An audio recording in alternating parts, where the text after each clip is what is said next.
ធ្លាប់មានស្នេហ៍ច្រើនក្រៃធ្លាប់មានសង្សារពីបី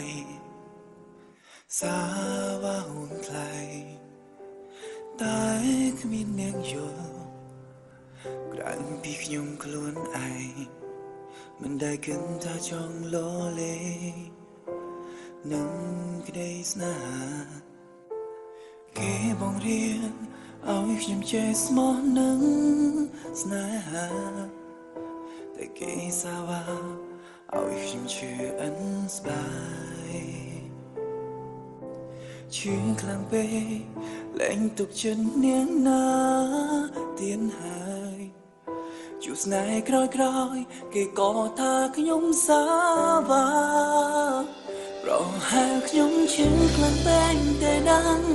ពេលនឹងមិនហ៊ានស្មងនាងណាខ្ញុំមិនមែនសាវ៉ាតែមិនតន់ជួបស្នេហ៍បើខំប្រឹងញញឹមលាបហៀមអាយកាតែនៅទីណាក៏ខូចចិត្ត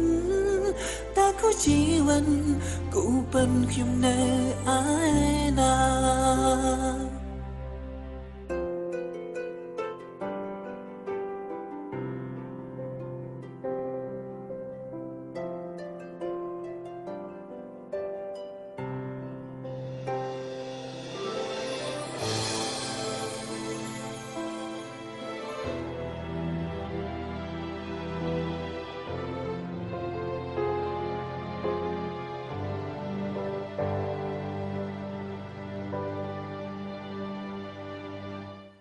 គេបង្រៀនឲ្យខ្ញុំចេះស្មោះនឹងស្នេហាតែគេសាវ៉ាឲ្យខ្ញុំឈឺអិនស្បាយឈឺខ្លាំងពេកលែងទុកចិត្តនាងណា